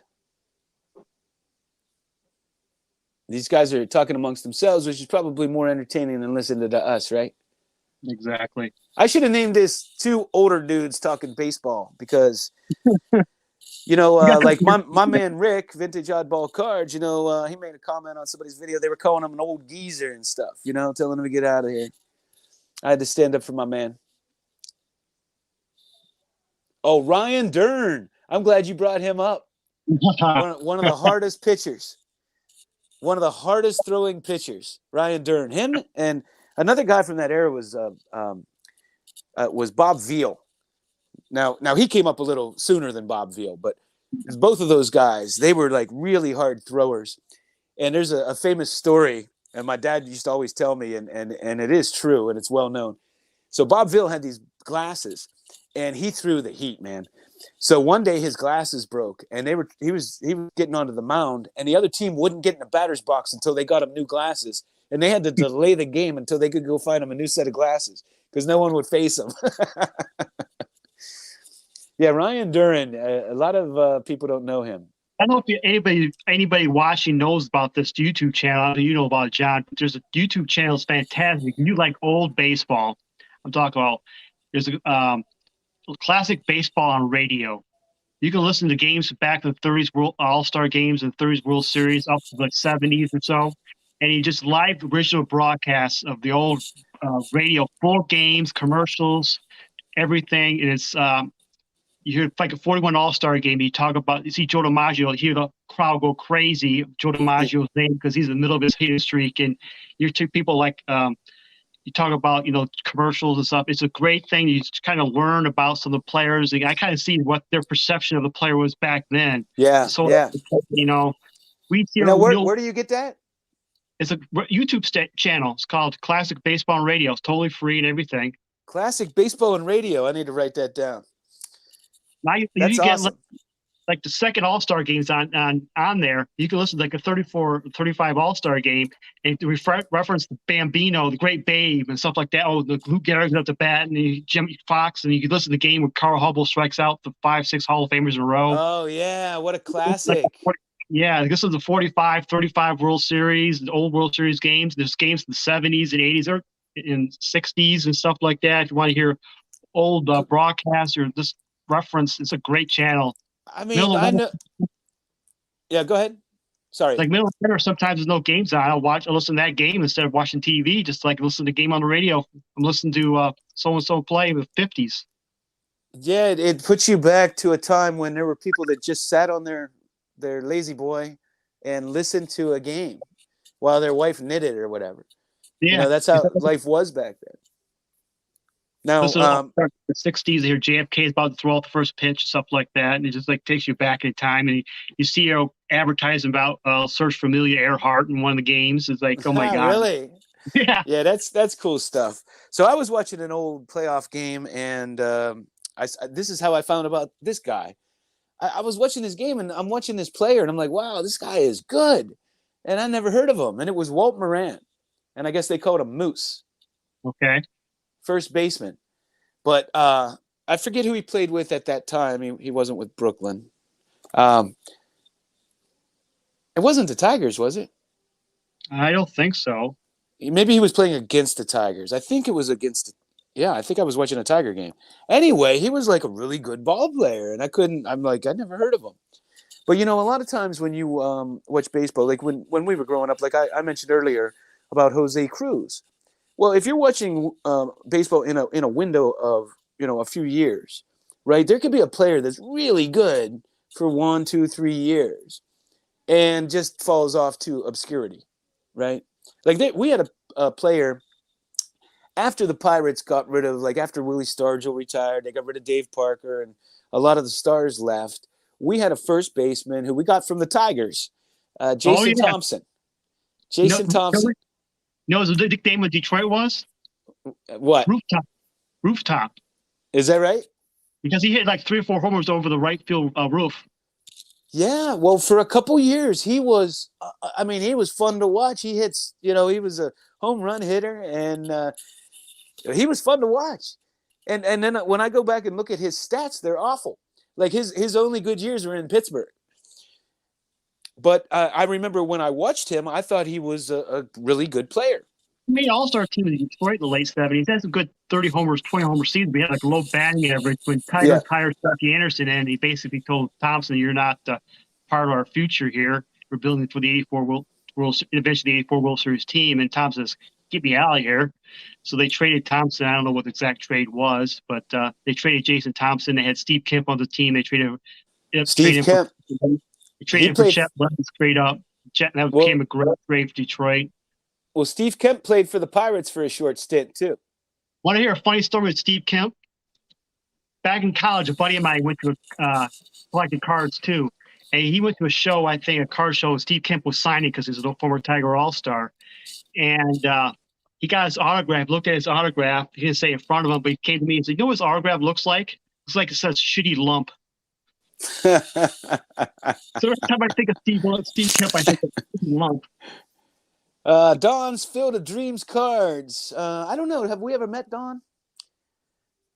I have Just not. kidding. I text with the guy every day. What is the difference between Type 1 and Type 2 cards? So essentially, they are the same.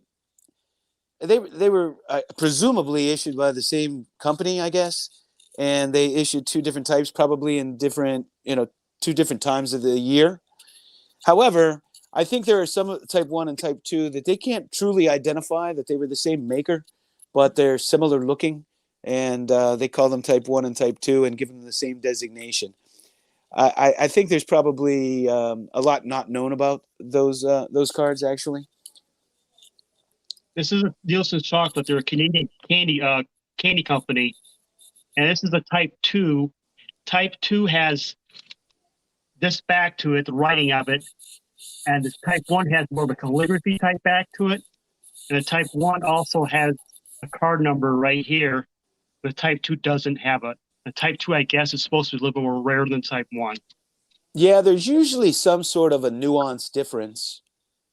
So you look between the two biggest things to look for in between the two types is the type of writing on the back and the card lack or card number or lack thereof in the front. Yeah. Talk about Hassan triple folders. If y'all love them as much as I do. I do. I love those. And I think, that book that came out with the cutout cards back in the late 70s by Rudolph Sugar. What's his name? You know what I'm talking about? Hall of Fame cards or whatever. That cutout book. Golden Press? No. They were remakes. Okay. And that's how I learned about a lot of cards. Like that's how the Tattoo Orbit Dizzy Dean became one of my favorites, and the DeLong Pie Trainer, and the 38 Gowdy Joe DiMaggio. But man, I love the Hassan from the first time I saw them. What do you think about them? They're nice. Look, I don't have any myself, but they're the uniqueness of them is cool. I like them. They're different. Yeah. I think partially is I would kind of refrain from so many years is I have this disdain for multiplayer cards. There's two players on one card type deal, actually three if you count the middle picture. But they're different. But I do kind of want ones to have one in my collection. Find a Hall of Famer I need from that era. Yeah, I mean, some of them are pretty cool though. Like you have Smokey Joe Wood doesn't have a whole lot of cards, but he has a triple folder with Tris Speaker. And the Yep. other cool thing I find about them is that middle card. If you turn it around, I mean, that's the best photography they had at the time. That's action photography of actual games, and on the back they'll tell you about it. And I find that really cool because they have a lot more room to write than on the little cards that they issue. My dream card in that set is Joe Tinker, middle card is Johnny Evers, and the last card is Frank Chance. So there's actually one card that's Tinker to Evers to Chance. I think that's the coolest card there is in that set. Yeah, And I for think for sure. about 20 years ago, maybe 10 years ago, they found out one of the middle pictures, the White Sox players, I think a White Sox card, middle image, they think this Shoeless Joe Jackson is actually sliding in a picture, and it's him.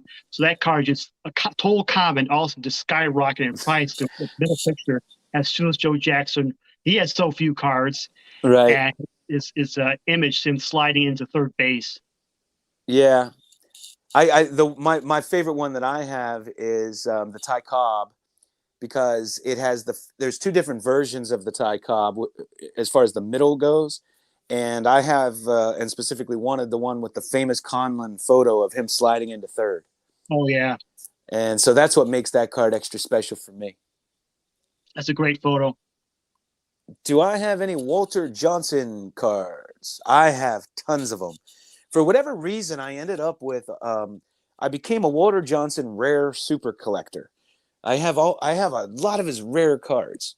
I have one that PSA has only ever graded one, and the picture of it is on their website when you go look it up. And I have a UNC card like from the early 1900s. It's a cutout. That one's pretty rare. I have the Willard's chocolate. I have the Oxford confectionery. I have the T206, the T205. I have the Colgan's the Sweet Capital pin. I have the T207, and Rick from Vintage Oddball Cards is really jealous of me for that one because he loves the T207 set. What do you think of the T207 set? They're good. I like them. Uniqueness. They're different. I don't hate them. I don't think but they're. I have a couple in my collection, but I give they're their own beauty. Yeah, there's certainly I mean with a lot of the when you look at the e cards, I mean these things were so beautiful, so it's hard to compare. I'm a big e card fan. I'd rather have the e cards and the T205s actually. I like those better than the T206s. And so when I was growing up, um, when I was younger in the hobby and buying old cards, I ended up with a good number of T206s, but they just weren't always my first choice. So I ended up with I had probably have a near set of T205s, and I have tons of e Favorites. cards. What's that? T205s are my favorite. I just love the T205s. There's so much to them. Just there's. Yeah, me too. And they just look vintage. You know what I mean? Yeah. And it's okay if they're a little lesser grade. Like they have chipping and stuff because of the nature of the gold border. And I don't know, like any little flaw on a T206 you notice, right? Because it's all white and there's not much of a border there. I think my first ever pre-war card, I think, was a T205. At Is least my that first right? ever card I know was a T205. I picked up a George Mullen, old Tiger, great pitcher. George Mullen is underrated. Yeah, because I have several of his the reason I cards. know him is because every time I watch a Tigers game back in the day with Justin Verlander and Max Scherzer on the team, they always had wins records and strikeouts records, and so you always see the lists pop up. They always have Scherzer, Verlander, Lolich, Hal Newhouser, Jack Morris, all these guys who were all nothing. They know is George Mullen. It's like, who is George Yeah. Mullen? So I had to go back and read up on him and picked up his card. Yeah, I have several of him. Once I learned about him, he's one of those guys that could be in the Hall of Fame. He's kind of like a Kurt Schilling kind of a pitcher, I think. Yeah, or Right like on the cusp. David Cohn, Dave Stieb, something like that era. Yeah. What's the question here? JP, my man. How many George Sislers do you have? I have zero. I have his autograph though. Wait a second. What's his connection to Ichiro? George. Ichiro broke his record. Oh. Well, is that? But I mean, that's not really a connection, is it? So the 79, the 79 had the all-time uh, leaders, right? So, Yeah. I always remember him and at the time it was Ty Cobb, right? Single season and total hit records. And that card's just very vivid in my memory. And it's sad because, neither one of them are on there now. But George Sisler, I have a bunch of his cards because unlike many collectors, I thought he was one of the game's greats, and I might be wrong about that, but that's what I thought. So I would pick him up any chance I could. And I have some rare George Sislers too. And he doesn't have a lot of cards, like compared to a lot of the other players of his era. Well, like right before and right after him, because he played in that goofy period where there weren't a lot of cards. All the cards were black and white. So most of the cards were cutouts. In the 20s, I guess because of the war, they just didn't make a lot of not a lot of nice card issues. Do you have any George Sislers? I do not. I have his autograph though, but I do not have any cards. Oh, do you have his autograph? 61 Fleer. Oh, nice. I think I have a 60 Fleer autograph. No, I take that back. I have the 61 too. And I'd like to upgrade it because it has, I think it has a crease in it. And how about Walter Johnson? You have any Walter Johnsons? I do not have anything. I almost pulled the No. trigger a couple years ago on a 22 caramel card of them, but I didn't. And all of a sudden, craziness happened, and I don't have one. I was kind of trying to find a cheap card of them. Hey, 357. Otto, good to see you. I saw you earlier.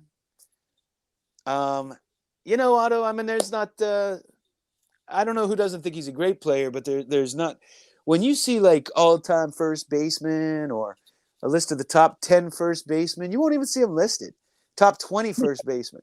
I mean, you'll put Pujols and all these guys. I mean, to me, you're talking best first baseman, Lou Gehrig, Jimmy Fox are kind of like number 1 and 2, Hank Greenberg. And then there were a lot of guys that moved to first base, Stan Musial, Rod Carew, towards the end of their career.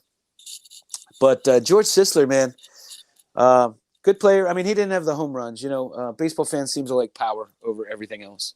I believe Sisler was on the third Hall of Fame induction class. Yeah. I mean, he was early on. I know that. I don't know what year. You're the Hall of Fame expert. So why isn't Roger Maris in the Hall of Fame? What do you think? Not enough length for this peak. Yeah. So I think, and this is just me, like if there was the John Mangini Hall of Fame, I would have players in that made an impact on the game, that had historical years, magical seasons. I would have him in for that reason. But he wasn't. I don't think he had the stats. I don't think he was a good enough player to be in the Hall of Fame. I think he had that brilliant season, and he was a good player. And but he wasn't remarkably a remarkable defensive player, and he didn't hit that kind of home runs all the time. He usually hit 20, but that one year he just was way up there. He was kind of like Brady Anderson.